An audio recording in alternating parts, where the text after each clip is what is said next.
The Galactic Compact had kept peace for 12,000 years. It was a union of 340 different alien species. They lived across thousands of star systems. They traded with each other. They shared knowledge. They had forgotten what war truly meant. They were one of these species. They were tall and thin, with skin that glowed softly in the dark. They were known throughout the galaxy as poets and thinkers. They had not built a weapon in over 1,000 years. There was a place of forests and gentle rivers. They believed that all intelligent life could find common ground through words. Ambassador had served the people for 60 years. She was old now, her glow fading to a soft blue. She had spent her life believing in peace. She had negotiated treaties. She had solved disputes between species who could not even breathe the same air. She had never seen real violence. That changed on a quiet morning on 9. 9 was a colony world. It was beautiful, covered in purple forests and silver lakes. They had built their cities to blend with nature. Towers of crystal rose between ancient trees. Flying creatures filled the skies with song. It was paradise. Then the sky turned red. Was in her office when the first reports came. Ships had appeared at the edge of the system, hundreds of them, then thousands. They were not like any ships the Compact had ever seen. They looked almost alive, made of dark metal and strange flesh. They did not respond to any communication. The Compact Defense Fleet moved to intercept them. 12 ships, the standard patrol for a peaceful colony. They sent greetings. They sent warnings. They sent pleas for dialogue. The unknown ships tore them apart in minutes. Watched the footage with growing horror. The alien vessels did not capture. They did not negotiate. They simply destroyed. And then they moved toward the planet.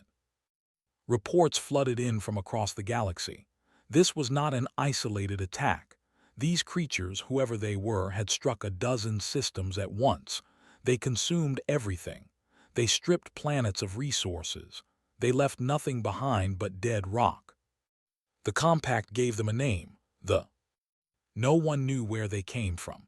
Some said they had emerged from the galactic core, where no ship had ever traveled. Others said they were older than the Compact itself, sleeping for millions of years until something woke them. It did not matter. What mattered was that they were here and they were hungry. On 9, the evacuation began, but there were not enough ships. There were never enough ships. They had not built warships. They had not built military transports. They had believed such things were relics of a barbaric past. Helped load civilians onto the few vessels available. Children clung to their parents. Elderly moved slowly, their glow dimming with fear. The crystal towers began to fall as weapons struck the city. By evening knew the truth. They could not escape, they could not fight, they could only die. She made her way to the emergency bunker beneath the embassy. The building shook around her as explosions rocked the surface. Dust fell from the ceiling. The lights flickered and went out, replaced by the soft glow of her own skin. In the darkness, she found the communication console. It was old, almost forgotten. It connected to a system that the Compact had not used in 200 years, a system designed for one purpose only: to contact Earth. Hesitated. She remembered the debates when humans had first been discovered, a small species from a small planet on the edge of the galaxy. At first, the Compact had been curious. Then they had learned more. Earth was a nightmare world. Its gravity was crushing. Its atmosphere was filled with corrosive oxygen.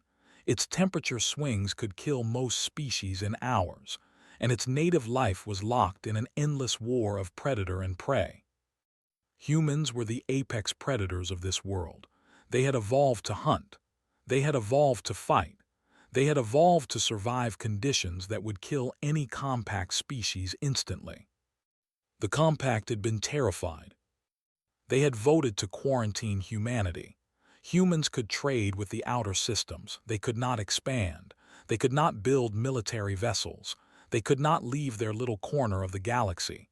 They were too dangerous, too violent, too unpredictable. Had voted for that quarantine. She had believed it was right. Humans were monsters, she had thought. They had no place among civilized species. Now she sat in the dark, listening to her world die above her, and she activated the ancient beacon. The message was simple. It was a distress call. It contained coordinates and a single word that humans would understand. Help. She did not know if anyone would hear it. She did not know if humans would care. After 2 centuries of being treated as dangerous animals, why would they help the species that had caged them? But she had no other choice. The beacon pulsed outward through subspace. It traveled faster than light, crossing the vast emptiness between stars. It passed through compact territory, through the quarantine zone, through the empty regions that humans called their own. 18 hours later, it reached a small blue planet orbiting a yellow star. Earth. In a monitoring station buried deep beneath a mountain, a young officer noticed an alert on her screen. She frowned and checked the frequency. It was old, almost forgotten, a relic from the early days of first contact. She called her supervisor. Her supervisor called his commander. Within an hour, the message had reached the highest levels of Earth's government. Admiral read the transmission in his office.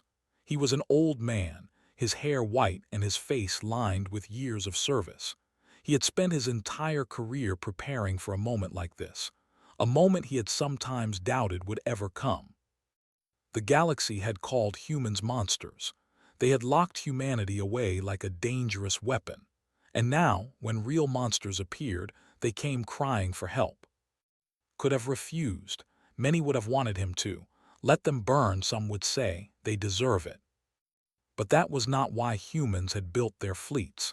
That was not why they had trained their soldiers. That was not why they had waited, patient and ready, for 200 years. Picked up his communicator. "Wake the fleets," he said, "all of them." Across Earth in her hidden colonies, the call went out. They were going to war. The message spread across Earth in minutes. Every military installation received the alert. Every ship in orbit began emergency startup procedures. Every soldier on leave was recalled to duty. Commander Sarah stood beside Admiral as the situation room filled with officers. Screens covered every wall, showing fleet positions, troop numbers, and logistics data. The room hummed with activity. "How bad is it?" asked. Pulled up the latest intelligence. They have hit 14 systems so far. The compact defense fleets have been destroyed in every engagement. Current estimates put civilian casualties in the billions. A murmur ran through the room. Billions. The number was almost impossible to understand. "What about the compact's response?" another officer asked.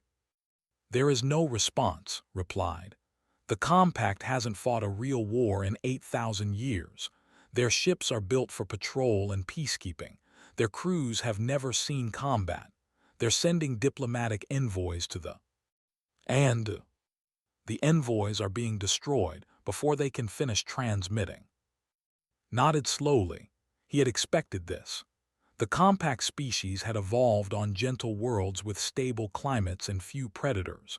They had developed intelligence, built civilizations, and reached the stars without ever learning what it truly meant to fight for survival. Humans were different. Earth was classified as a Class 12. Its gravity was heavy. Its atmosphere contained oxygen, a gas that was essentially poison to many galactic species. Its temperature could swing from freezing cold to burning heat within a single day, and its ecosystem was a constant war between hunters and prey. Humans had evolved in this hell. They had learned to hunt in packs. They had learned to make weapons from stone and wood. They had learned to fear the dark and then to conquer it. Every generation had fought to survive. Every child born on Earth carried millions of years of survival instinct in their blood. When humanity reached the stars, the compact had been horrified. Here was a species that could survive in conditions that would kill any other intelligent life. Here was a species that had built its entire civilization on violence and competition. Here was a species that looked at the peaceful galaxy and saw not friends, but potential threats. The quarantine had been immediate. Humanity was restricted to a handful of systems. Their technology was monitored. Their military development was supposedly banned. But humans were clever, and humans were patient. For 200 years they had prepared. In secret shipyards hidden in the asteroid belts and behind gas giants, they had built warships. Not the delicate patrol vessels of the Compact, but true instruments of destruction. Ships with heavy armor that could withstand direct hits. Ships with weapons that the Compact had banned as too destructive. Ships crewed by soldiers who trained in triple gravity and could survive in vacuum. Now those ships were waking up. In the shadow of Jupiter, the first expeditionary fleet powered up its engines. 400 warships, led by the dreadnought Hammer of Sol. Its captain, a woman named, had spent 30 years preparing for this moment. Her crew had trained in simulations based on every possible threat. They had never expected the real thing to be this bad. Near Saturn, the Second Fleet joined the formation. Another 300 ships, each one designed for a specific role. Destroyers fast enough to chase down enemy scouts. Cruisers carrying enough firepower to crack a planet. Support vessels filled with medical supplies and repair equipment. And from the darkness beyond Neptune, the Third Fleet emerged. This was the heavy force, the ships too large and too dangerous to keep in the inner system. Massive carriers that could deploy thousands of fighters. Siege vessels equipped with weapons that could shatter moons. The Third Fleet alone carried more destructive power than the entire Compact military. Admiral watched the fleet numbers update on his screen. 1,200 warships, 4 million military personnel, the largest military force humanity had ever assembled. "Fleet status?" he asked. "All ships report ready," answered. "Jump drives are charged, coordinates are locked." Looked around the room. He saw fear in some faces, determination in others. These men and women had trained their whole lives for war. Now they would finally see if that training was enough. "Many of you know the history," said. 200 years ago, the Compact looked at humanity and saw monsters. They saw our wars. They saw our violence. They saw our capacity for destruction, and they were afraid. He paused, letting the words sink in. They were right to be afraid. We are monsters. We are the apex predators of a world that tried to kill us every single day. We carry violence in our bones. We dream of blood and fire. Officers shifted uncomfortably. These were not the words they had expected. But here is what the Compact never understood. We are monsters who protect our own. We are predators who guard the weak. Every human who has ever lived learned one fundamental truth. The strong must defend those who cannot defend themselves. Gestured to the screen, showing the devastation in Compact space. Those people out there called us animals. They locked us away like dangerous beasts. And now, when true darkness comes, they have no one else to call. They need monsters. They need predators. They need us. He straightened his uniform and met the eyes of his officers. The Compact rejected us because they feared what we could destroy. Today, we show them what we choose to protect. All fleets prepare for immediate jump. Target, system. The command went out across the fleet. 1,200 ships aligned their jump drives. 4 million humans checked their weapons and said quiet prayers. Then space itself seemed to tear open as the fleet vanished from Sol's system. They emerged 18 hours later at the edge of space. Ahead of them, the swarm filled the darkness. Thousands of alien vessels, ugly and twisted, surrounded the dying world. Admiral looked at the enemy formation and felt something he had not felt in years. Hunger. "All ships," he said calmly, "weapons free, show them what humanity can do." The first missiles launched, the first guns fired, and the battle began. They had never known fear. They were ancient beyond measure, born in the fires of the galactic core. They had consumed 1,000 civilizations. They had stripped worlds down to bare rock. They had faced every weapon, every strategy, every desperate defense that intelligent life could create. They had always won. When their sensors detected the human fleet emerging from jump space, their collective intelligence processed the data. Small ships, primitive technology, a species from the outer rim with no combat history in galactic records. They calculated the threat level as negligible. This was their mistake. The first wave of human missiles struck the outer edge of the formation. These were not the precision weapons of the compact, designed to disable systems without destroying ships. These were nuclear warheads, each one carrying enough destructive power to level a city. The front line simply ceased to exist. Before the aliens could react, the human fleet was among them. Captain drove her dreadnought straight through the gap in the enemy formation. Her guns fired continuously, filling space with death. Behind her, destroyers swept in fast attack runs, striking vulnerable targets and disappearing before they could respond. The aliens adapted quickly. They had survived for millions of years by learning from their prey. They reformed their lines. They concentrated their fire on the human capital ships. They launched boarding parties toward the smaller vessels. But humans adapted faster. On the destroyer Relentless, alarms screamed as pods attached to the hull. The creatures began cutting through the armor, preparing to board. The ship's captain, a young man named, made a decision that would have been unthinkable to any compact species. He ordered the corridors decompressed. The atmosphere vented into space in seconds. The boarding party, adapted for many environments but not the vacuum, died within moments. The human crew, already in sealed combat suits, barely noticed. They had trained for this. They had practiced fighting in vacuum, in extreme heat, in crushing gravity. They were. Across the battle, similar scenes played out. A cruiser rammed the carrier Phoenix, intending to cripple the massive ship. The Phoenix's captain responded by overloading his own reactors and ejecting them directly into the enemy vessel. Both ships were destroyed, but the Phoenix's crew had already evacuated to rescue pods. The crew had not. Human fighters swarmed through the chaos. Their pilots flew with reckless aggression, pushing their craft beyond safe limits.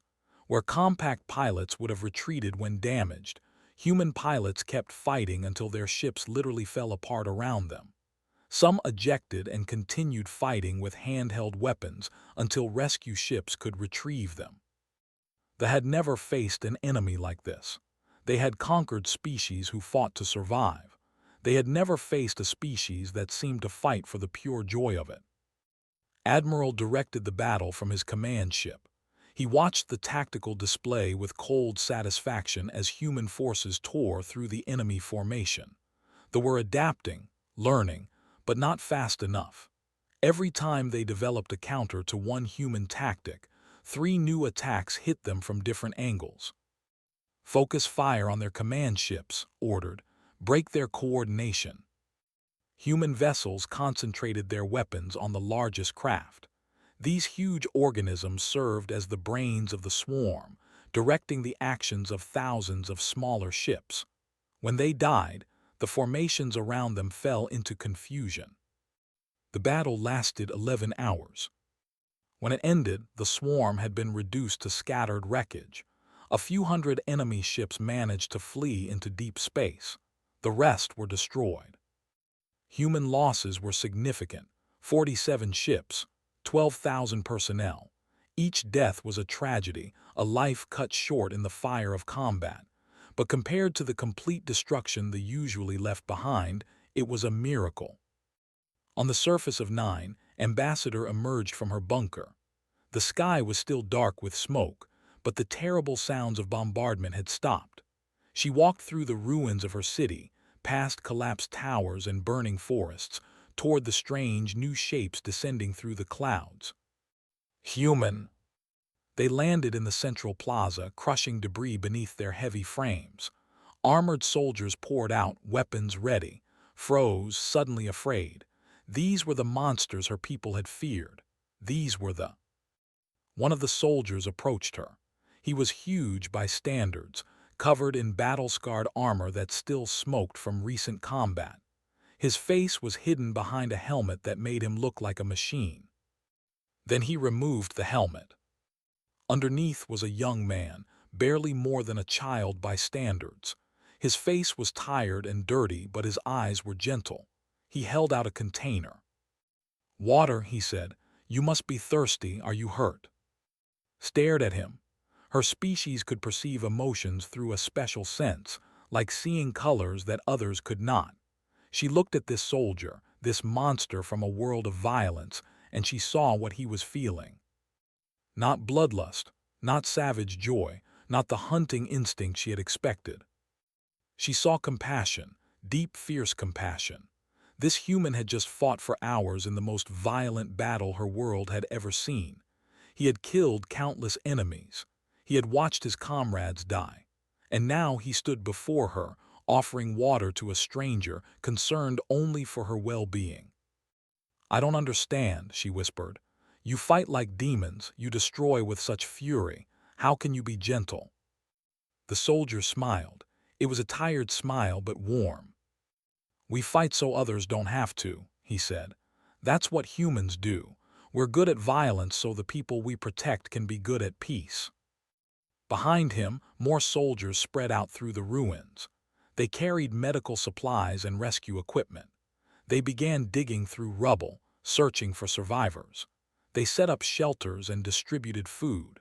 They moved with the same focused intensity they had shown in battle, but now directed towards saving lives instead of taking them.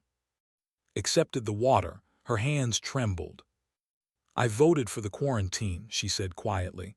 "I helped lock your people away. Why would you help us?" The soldier shrugged. "Because you needed help, that's reason enough." He turned and began coordinating the rescue effort. Watched him go, and she felt something shift inside her. Everything she had believed about humanity was wrong. They were not mindless monsters. They were protectors. News of the battle spread across the galaxy like fire. Every species with access to communication networks watched the footage. They saw human warships cutting through the swarm. They saw the enemy fleet, which had destroyed everything in its path, broken and scattered. The reaction was immediate and intense. On the crystal towers of the citizens gathered in public squares to watch recordings of the battle. They had never seen violence on this scale. Their government had hidden the reality of war from them for generations. Now they watched in horrified fascination as human vessels rammed enemy ships, as nuclear weapons turned space into fire, as soldiers fought hand to hand in burning corridors. Many were terrified. The humans were everything they had feared: brutal, relentless, savage. But then the footage changed. The cameras showed human soldiers on the surface of Nine. They showed medics treating wounded, working desperately to save lives despite knowing nothing about alien biology. They showed soldiers carrying children through rubble. They showed officers organizing food distribution with the same intensity they had shown in combat. One recording spread faster than all the others. It showed a human soldier sitting beside a dying elder. The alien's glow was fading, his life slipping away despite the medic's efforts. The soldier held his hand and spoke softly to him, words of comfort in a language they did not understand, but the meaning was clear. "You are not alone." High Counselor of the watched this footage in his private chambers. He was old, one of the oldest members of the compact leadership. He had voted for the human quarantine 2 centuries ago. He had believed it was the right decision. Now he was no longer certain. His assistant entered. "Counselor, the emergency session is ready." Nodded and made his way to the grand chamber. Representatives from every compact species had gathered, some physically present and others appearing as holograms. The room hummed with anxious conversation. Took his place at the central podium. The chamber fell silent. We have all seen the footage from, he began. We have seen what the humans can do in battle. We have seen their weapons and their tactics. Many of you are afraid. I understand this fear. I share it. Murmurs rippled through the assembly. Several representatives nodded. But I have also seen something else. I have seen human soldiers risking their lives to save civilians. I have seen them treating the wounded and sheltering the homeless. I have seen them mourn their own dead while still working to protect others. Paused, gathering his thoughts. 200 years ago, we looked at humanity and saw only their capacity for destruction. We were so frightened by their strength that we never asked what they might use that strength for. We assumed they were mindless predators. We were wrong. A delegate rose to speak. His species was small and delicate with wings like glass. How can we trust them? They are violent by nature. What stops them from turning that violence against us? Nothing, admitted. If the humans wished to destroy us, we could not stop them. The battle have proved that. Their fleet defeated an enemy that was destroying our best defenses without effort. They are stronger than us, much stronger. Fear filled the chamber. But they did not come to conquer. They came because we asked for help. They came because we were dying and they could save us. They lost 12,000 of their own people defending a species that had imprisoned them for 2 centuries. Let that sink in. We quarantined them because we feared what they could destroy. We never considered what they might choose to protect. The debate continued for 3 days. Representatives argued about security, about trust, about the nature of humanity. Some wanted to strengthen the quarantine, to build defenses against the humans as well as the. Others wanted to embrace humanity as allies. Throughout the debate, reports continued to arrive from 9 and other rescued worlds. Human forces were establishing permanent defensive positions. They were training local militias. They were sharing medical technology and food supplies. They asked for nothing in return except the right to help.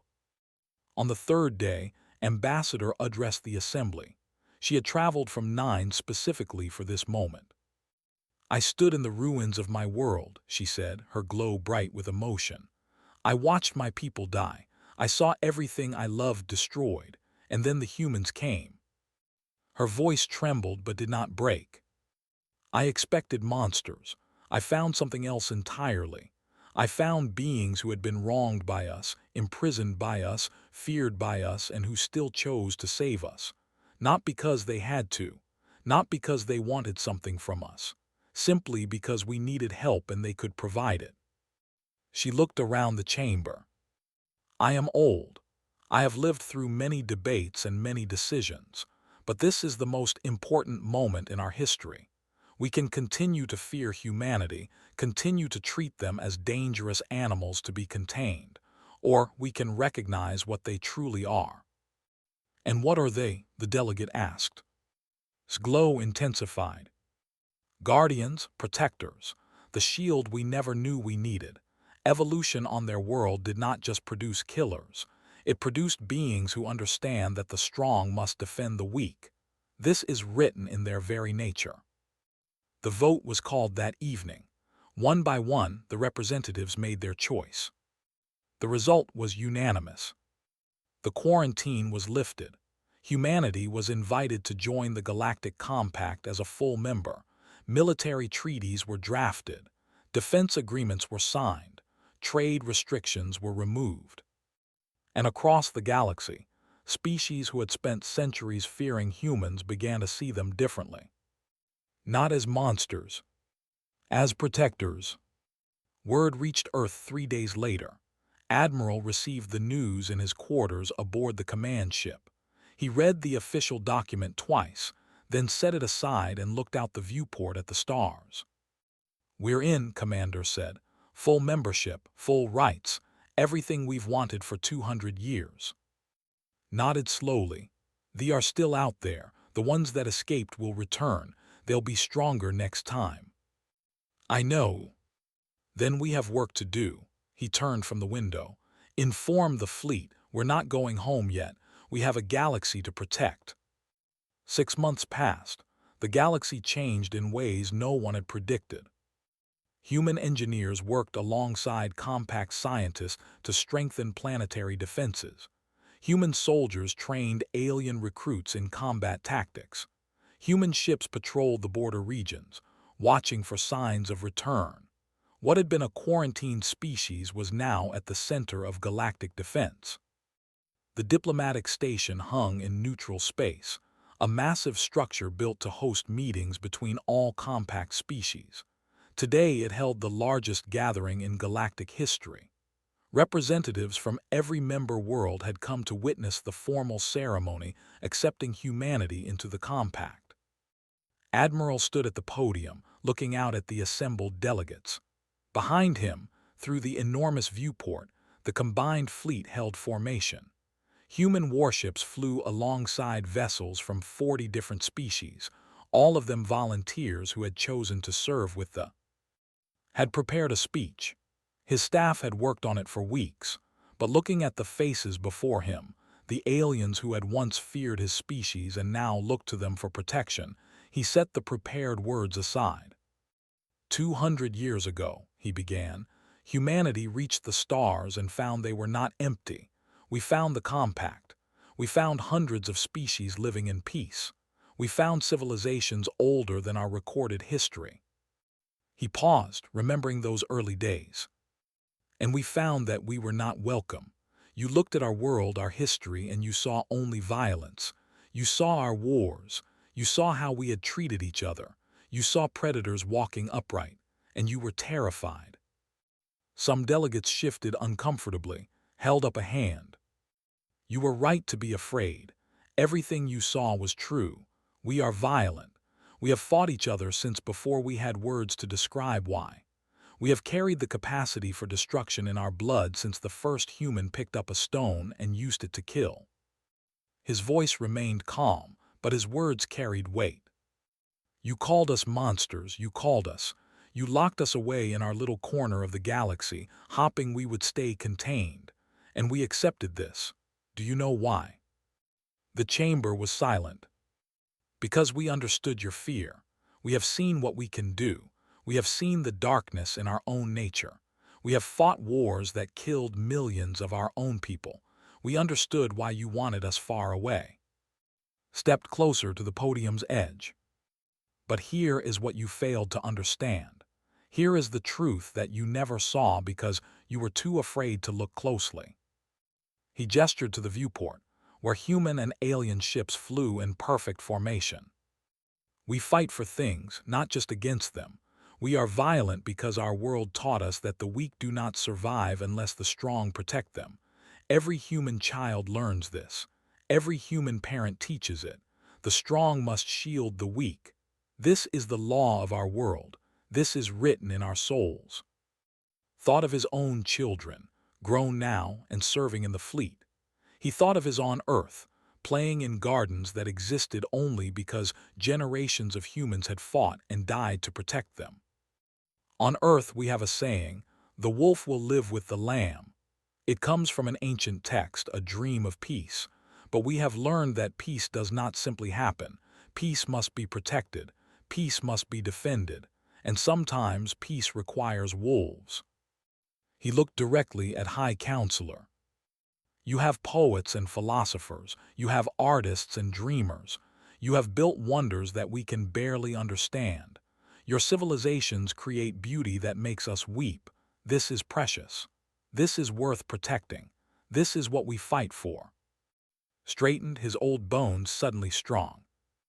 They are still out there. They are recovering from their defeat. They are adapting. They will return stronger and smarter than before. When that day comes, they will face something they have never encountered. His voice rose. Not just humanity. Not just they will face a galaxy that is no longer alone. They will face poets and philosophers and artists and dreamers, standing behind soldiers who will never retreat. They will face the compact united, protected by the very monsters you once feared. He smiled. It was a warrior's smile, promising both protection and punishment. We are humanity. We were born on a world that tried to kill us every day. We evolved to survive. We evolved to fight. And we evolved to protect. This is our nature. This is our gift to you. Raised his hand in salute. We protect our own. And from this day forward, the galaxy is ours to protect. For a moment, silence filled the chamber. Then Ambassador rose to her feet, her skin glowing bright with emotion. She began to applaud, a gesture she had learned from human culture. One by one, other delegates rose. Species who had never shared a room began to cheer together. Ancient rivals stood side by side, united by something they had never felt before. Hope. The sound built until it shook the station itself. 300 species, applauding not from fear but from trust, not from desperation but from belief, believing in the monsters who had chosen to become guardians. Admiral stood at the podium accepting their praise, but his eyes were on the stars beyond the viewport. Somewhere out there, they were gathering their strength. Somewhere out there, darkness waited to return. Let it come, he thought. Let them all come. Humanity had spent 200 years preparing for this moment. They had built their fleets and trained their soldiers and waited for the galaxy to need them. Now the time had arrived. They were ready. In the days that followed, the ceremony footage spread across every world in the compact. Children watched it in schools. Elders discussed it in gathering places. Soldiers played it before going on patrol. One image spread faster than all the others. It showed a human soldier standing beside a civilian, looking up at the night sky. The human was teaching the alien to find Earth among the stars, pointing at a tiny yellow speck barely visible in the darkness. Beneath the image, someone had written words in 100 different languages. The wolves are watching. Sleep well. And across the galaxy, for the first time in thousands of years, people slept without fear, because they knew that somewhere out there, human ships patrolled the darkness. Human soldiers stood ready to fight. Human hearts burned with the fierce need to protect. They had made a promise. The galaxy believed them.